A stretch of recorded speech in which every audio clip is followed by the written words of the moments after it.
All right, now it's time for our main guest, our special guest, a guy who's no stranger to Mesa Morning Live. How many times do you think he's been on here? Gosh, maybe 3? 2? At 3? least. I don't know. It always seems like more because he's a bigger-than-life personality. He's bigger. Yeah, no, he's just a guy that commands the room. Whether we're together or I don't even know where he is now, but he's somewhere in an office, somewhere with a camera in his face, and it's always great to have him. I'm going to give his official title because I don't think I've ever said this properly. He has served as the City of Mesa's Economic Development Director since 2007, wow. Which, hard to believe that's 14 years now. Yeah. Has more than 30 years of results-driven vision and leadership in revitalization strategies, public and private partnership opportunities, project financing, and business recruitment. Please welcome back to Mesa Morning Live, truly one of the driving forces that you just see Mesa. It's like the blob. It just keeps getting bigger and bigger. And one of the reasons for that is our next guest, our main guest, Mr. Bill Jabjiniak. Good to have you here, sir. Mark, it's good to see you again. And really, I'm the blob now. Is that what you just said to me? Differentiated. You're not the blob. You're the driving force behind the blob, which is this. Okay. And I say blob in a beautiful term. Just the growth of Mesa's. It's kind of unforeseen. I mean, 20, 30 years ago, did you think you'd be where you are right now?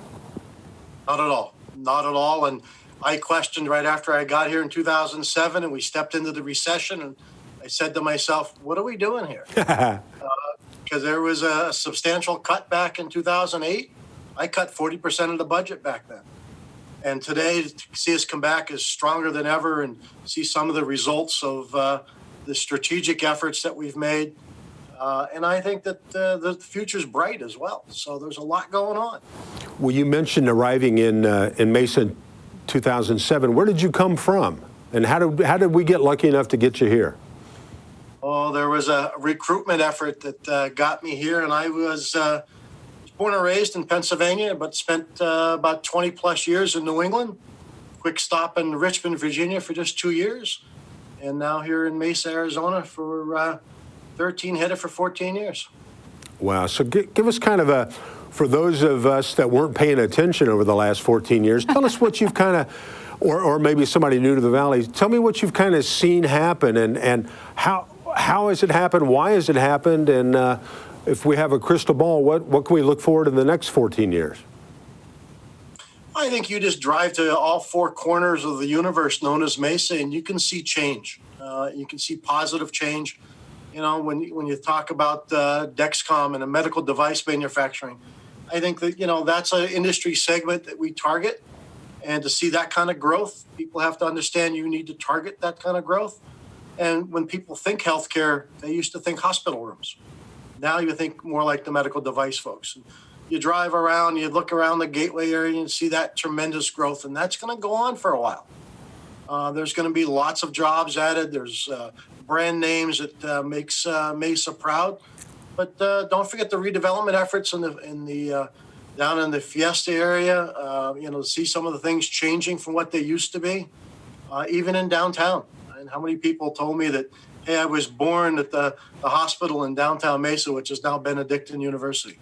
You know, that's a piece of history here. And then to see the growth around Falcon Field and some of our legacy employers like a Boeing that continues to do very well, but we're adding new folks with big logos at the same time. So lots going on, that's for sure. You know, when the calendar turns every year to January, and those of us in Arizona are reveling in our beautiful weather, your mind kind of starts thinking about spring training. And I know this is going to be probably a crazy spring training year, but what's going on at Wrigleyville and Riverview, and what's on the horizon for spring training? So the first good thing is spring training is on schedule. And I think that it might be a lot less fans than we're used to at a Cubs game, that's for sure. But with the A's and the Cubs here in town, I think you're going to see attendance reduced substantially. But there will be baseball played, and right now it's on schedule. It's always subject to change. But I think one of the new things you're going to see is there's a brand new hotel open, and it's not an extension of the Sheraton. It's literally a brand new Marriott courtyard, literally off the right field line. You can walk right into those front doors. Gorgeous property. There's also a big new office building sitting out in one of the old parking areas. And that's 240,000 square feet of Class A office that Mesa desperately needs. We have a tenant that will occupy probably after spring training. That'll take approximately one floor of the four-story building. So there will be still parking in and around that for spring training, even though we may not need all of it. But I think the point is there's tremendous growth, there's tremendous visibility in that area. But you know what's fun is across the street, right in front of Bass Pro, we're actually going to get a Raising Cane's. So what's the significance there? You continue to see interest in retail growth in certain segments or certain parts of the city as well. And then I think as you go around the corner and follow Bass Pro Drive out towards Alma School, there's 4 office buildings sitting back there called Waypoint. They are 95% full. And based upon that, they are just now getting approval for a 5th building. Nice. And that'll also add a parking structure in that area. So again, your Class A office, which is your higher paying jobs in that northwest corner of the world, is very much in demand. And I think we clear the pandemic and you'll see the office market bounce back pretty strong. That is crazy growth. Maybe you could speak to this. I know a lot of people now, when everybody's, concerned about COVID, obviously, they go, why would somebody build a hotel right there on the right field line at Wrigley? They don't understand the timing process. This was years in the making. It just doesn't happen like that overnight. So maybe you could speak to that a little bit. Now, Raising Cane's might go up a little bit quicker, but a giant Marriott, that was probably on the books for what, 3 or 4 years? Well, economic development takes its time. It takes time to bring a project to fruition. And that's what people have to know. And that's what's great here with Mesa. I think, with the support and the leadership of the city manager, he understands what it takes for economic development projects to get to completion. The elected officials have been extremely supportive of our efforts. But when you start talking about what's it take to add a brand new hotel, and you got different slivers of land that have to be acquired, and how do you handle parking arrangements with the Cubs and all of those deals. So they were multiple years before they started construction. And then you get into the COVID thing, and that just delayed it even longer. What usually takes about a year took about a year and a half to get completed, maybe even a little bit longer. And then they need to do that sort of test run, make sure they're ready for the crowds when they arrive. So this gives us a different price point to match up to the full service Sheraton product, and a limited service item like the Courtyard does well. Well, what's funny, Mark, is during the whole process, everybody thought the Sheraton was expanding.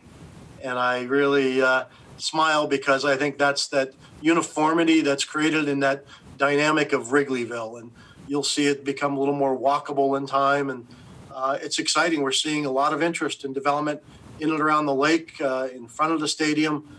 But our number one item is keep the Cubs happy, and how do you take care of parking for what's usually 15,000 people, pretty regular at a baseball game.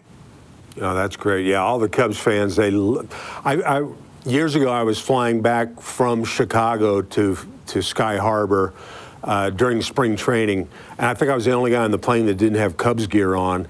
It was like a chartered flight, and it was just crazy how they support their teams. And for one thing, they're escaping cold weather and wind. Well, tell us other parts of Mesa. Talk about West Mesa and the Asian district. What's going on there? So West Mesa, right before the pandemic, we had a lot of great things. I think with the Asian district, we announced a new branding campaign. You're seeing a lot of new restaurants open in that area, up and down Dobson Road from roughly Main Street down a little bit past Broadway, just right by Dexcom, as a matter of fact.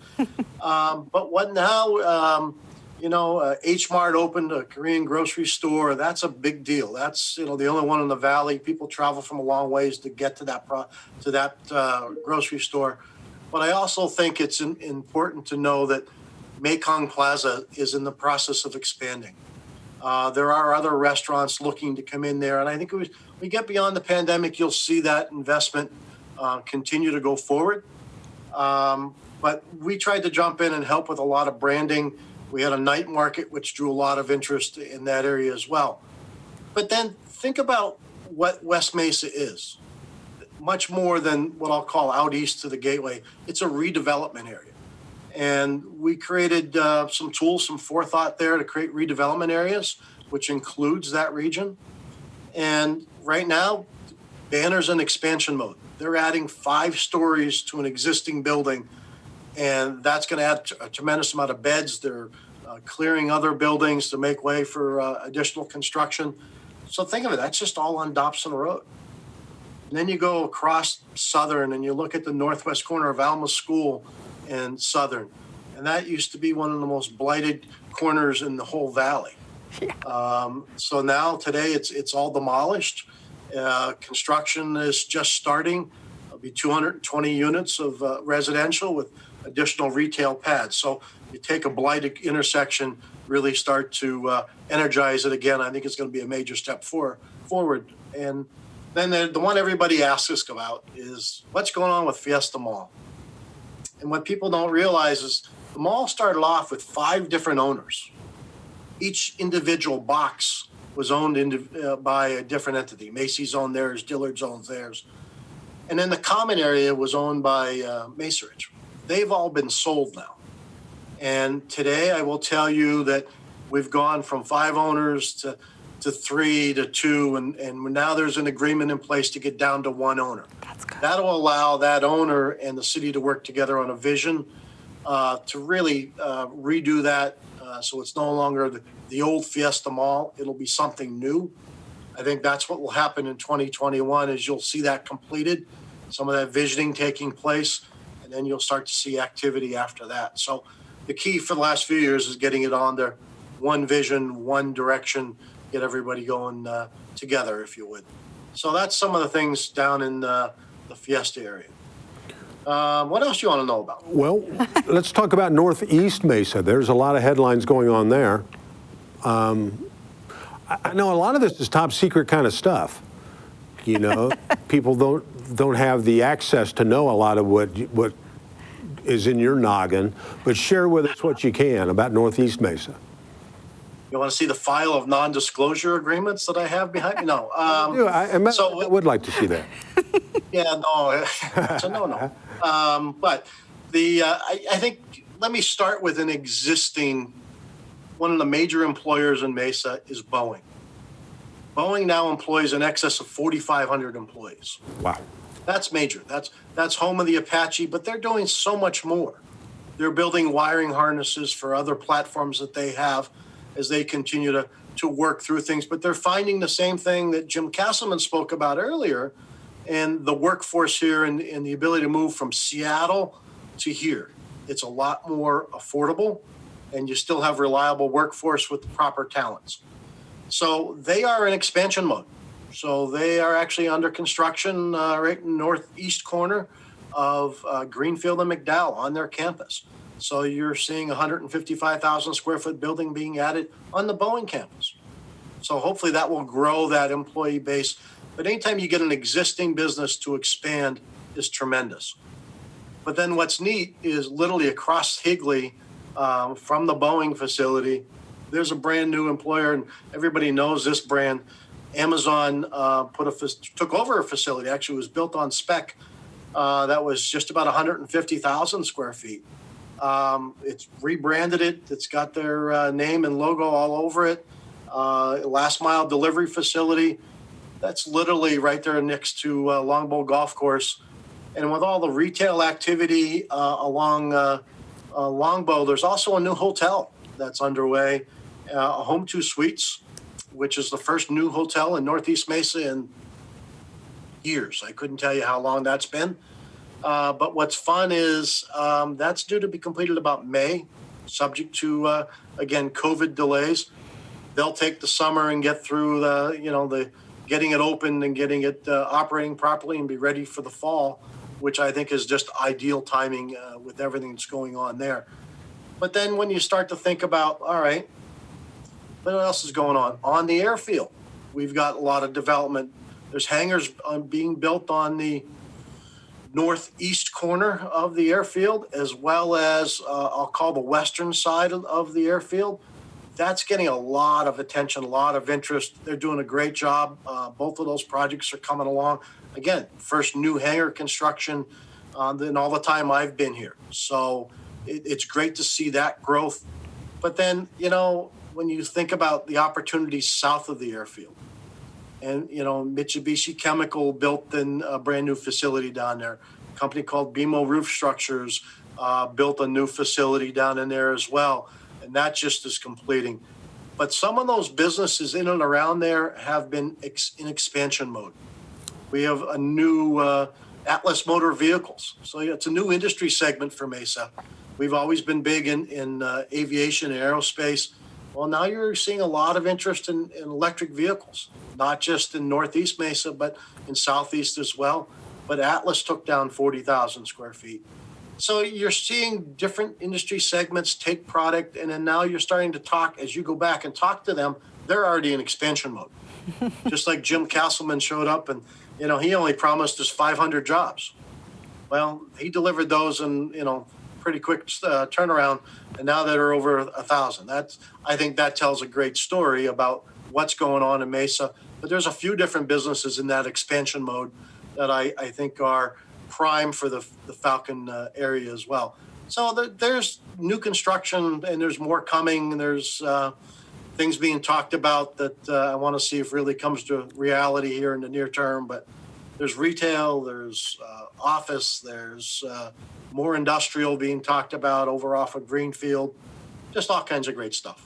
Hey, Bill, can you talk about number of jobs? Because I know our friends at Amazon, that's not a small facility, and obviously a lot of people are going to be employed there. So they have not disclosed a very specific number of jobs for that facility. However, think about it when it comes to the end of the year. They have a lot of parking for a lot of vehicles, and that number in Bill's guesstimate will grow probably between 500 and 600 employees, which is tremendous. And that I can tell you now, some of those businesses are already seeing a bump out there. Some of the drivers are stopping to get gas. They're stopping to buy something at the restaurants and so forth.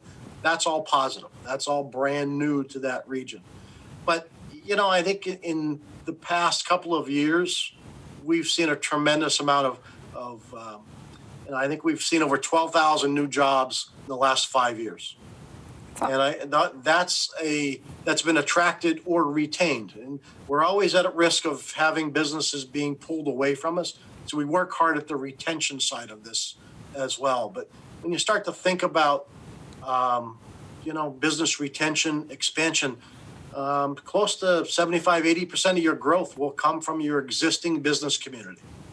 And that's something that we have focused on here in our economic development division quite a bit to help them grow, make sure they know we can help them get through the process, the bureaucratic process, and get them to construction, and even through construction, helping them with a variety of, whether it's, hey, I need a new gas line, or how come this isn't going, or what's going on. So we do a lot of facilitation is what I call it. So there's a lot of jobs out there overall in the city. This is going way back. I'm going to show how out of the loop I am. But at one point, there was talk of a Gaylord resort property somewhere out. Is that off the books? Is that because they do cool stuff? Gaylord, that deal we did, if I remember right, Mark, during the recession. Yeah. And it was a great announcement. 2008, 2009, probably that came out, and that was going to be on the corner of Elliott and Ellsworth in Southeast Mesa. Today, Gaylord is gone. They've been sold. Marriott actually bought them out. Oh, wow. Yeah. And that dream of a big resort in Southeast Mesa for now is gone. You're seeing a lot of other interest. But one of the things we determined quickly was, what's Elliott Road have that's unique? When you stop and think about it, it's got a lot of power. There's a tremendous amount of power just on the north side of Elliott Road. There's a lot of water that sits there. We had a water treatment plant. SRP had a major investment in receiving stations, substations, dark fiber. Fiber is important for businesses today. And we got a company, I'll stay back in that area, called First Solar, come in, and they wanted to build a building. And I remember our engineering staff stood on their head and went from design to construction completion of 1.75 miles of a water and sewer line in 10 months. I tried to do that in the frozen Northeast or around Chicago or other places. So right. That really led to First Solar. But then First Solar sold the building, and that became Apple. And then we started to look at, hey, wait a minute, a lot of these tools here are great for technology companies. And today I will tell you that while Apple is our anchor, and they are certainly, if you're going to build a tech corridor, if you can lead with Apple, that's a great story. But a year and a half ago, we announced the Google folks anchored the west side of the tech corridor. Today, I'll tell you, there's probably 3 other deals in there that are large in nature, that are tech related. There's a bunch of other, listen to me, talk about small deals at 100 acres and, 7 buildings and, millions of square feet added up that are either on the books being planned, about to start construction. City invested heavily in the road and its branding out there. And that really has told the story about the Elliott Road Technology Corridor. And that has now gone nationwide, been recognized nationwide, been well received. And I think that's something to pay attention to here in the very near future on Elliott Road. And I think there's just a variety of manufacturing now that's starting to look at, manufacturers take water, manufacturers take power. And when you start to think about, look at the announcement in Phoenix here recently with TSMC. We're seeing supply chain out here. That's a good sign. So again, that's a regional benefit, and that's what you'll see from the Elliott Road Tech Corridor. You mentioned that, it's obvious that Arizona and Mesa in particular are very attractive to companies looking for a place to relocate. You kind of mentioned, is there any place, retention's huge, is there any place that's been successful in kind of pulling our businesses away? And what do they have to offer that we don't? And some of them, I'm sure you don't mind if they leave, but you've got to be on your feet at all times to hang on to what you got, right? That's why I've got a great staff, and they do a great job of maintaining relationships. And so much of economic development is about relationships, Mark. And I think that it's fun because when we work with Sally at the Chamber, we're out doing business retention visits. We try to do those together. And that gives Sally a chance to talk about what's going on with the Chamber and just try to engage them in what Mesa's all about. But, there's not one particular location. We compete heavily with the Austins of the world and Salt Lake and Denver to a degree and several other places. But it's easy to pick businesses off coming out of California. But several of the other states are doing the same thing. And what's great is we've seen a tremendous amount of growth, especially after the pandemic has hit in the industrial side. And why is that? A lot of companies are looking to bring products closer to home. A lot of what we call reshoring, coming back from maybe being in other countries, and they want more reliability. And we're trying to have product ready. They don't want to wait today. And I think that's what's been fun. But I have a dedicated person that goes out and visits with businesses on an ongoing basis to be able to make sure we understand their needs.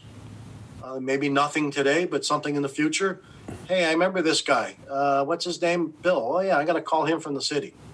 Now we're going to talk about, hey, how do I get a sign permit to, I'm going to bring $1 billion business? And, earlier this year, we announced CMC Steel, great partner as well. $300 million capital investment with a brand new facility here in deep Southeast Mesa. Why is that? Had a lot of the positive things they're looking for. The quality workforce is the number one issue today for businesses is where do I find my workers, my qualified workers, whether it's engineers or production folks on the line. I think that's been the biggest issue that I've come across from a variety of employers in a lot of different sectors. Yeah, I knew you were going to say Austin, by the way. That's a booming place, but Mesa's got their big slogan there is "Keep Austin Weird." And have you heard that? Yeah. And I think, Bill, you and Sally and I are doing our best to keep Mesa weird, and I think that's an important part of this. We're somehow overlooked, but it's an important part of the cog. Well, you mentioned Chamber, and by the way, a lot of those businesses, most of those businesses that you've mentioned are Chamber members. If you were doing a little sales pitch to somebody that's watching this right now at home, why would you tell them that they should be a Chamber member? He does this well, by the way. He does this well? He's referred quite a few people to us, yes. Good. Keep it up. Yes. Appreciate it. Thank you, Sally. Well, first of all, Mark, you're a tall guy. We can always put the arm on somebody and, twist it a little bit. But I think it's actually so much easier for Sally's approach to things have been, here's the list of things. She listens to what their interests are and then develops a program to get them engaged. Not all chambers do that. Offering services, I think that they need, how to partner with the city. She gets calls from our business community, just like I do. But together we can figure out a way to cut through this. She'll call me and say, hey, can you help someone with, they can't get an answer from Development Services or someplace else. Yep, sure. Let me see what I can do. That's a big plus. And just, I think the approach has been tremendous. We tell businesses, when we ask about getting engaged in the community, especially the bigger ones, then we try to tell them they can start with joining the chamber. And that's been very effective as well.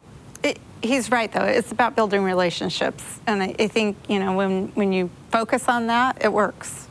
That's great. It works. But before he wraps up, can we ask Bill maybe just to talk for just a couple minutes about the CARES program? Because as busy as his team has been, they've also had kind of a side gig over the last few months, really focused on the technical assistance program. Well, Sally, you were a big part of that Mesa Cares program, and you're right. After the initial pause from COVID back in March, this group took off. We have not slowed down. This has been an extremely busy period, but also pivoted about half the staff to really work with the small business community. First and foremost is getting out, talking to them, having that relationship. What do you need? Let's educate them about PPP programs. Let's talk about EIDL, economic loan programs. That's the federal government assistance. And then we developed sort of this utility assistance program. That was one segment. Then we went to the technical assistance side of things that Sally just spoke about. And really we learned a lot. And we worked with a lot of community partners. And in reaching out and trying to help small businesses, what do you need? Well, I'm going to need help with marketing. I'm going to need help with, I don't know how to do payroll. I don't know, where do I start? And a tremendous amount of people don't have a web presence.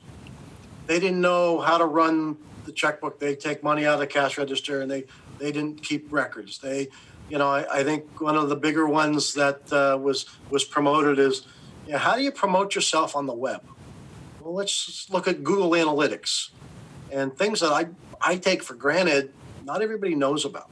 Yeah. And I think some of those programs have been well received. We're actually going to continue some of those after the federal CARES money has moved on. We're going to continue some of those. And now the last phase of it was a marketing piece, really focused around some of the harder hit. Think about all the hotels that sat empty. And now how do you try to draw people back, or the local folks who need a weekend getaway? This is a tremendous opportunity for them as well. We've got some great properties here and great partners as well, not just on hospitality, but, and Sally can certainly speak to the programs they have, but really took small business half the staff, Jay O'Donnell and staff, really, who's the assistant director here, stood up a program and in a hurry, made a great success story out of it. And for that reason, we're going to continue a lot of those programs here going forward. So it's a good story. Thanks, Bill. That's great. Well, Bill, thank you so much. I know you're a busy man. We appreciate you all taking time out of your busy schedules to be here and hopefully let people know a little bit about what's going on behind the scenes in Mesa, Arizona. We'd like to thank all of our guests, Bill, Dr. Ben, Jim Castleman. We appreciate your time. Thank you so much. Keep doing what you do to make Mesa, Arizona such a great place to live and obviously to have a business.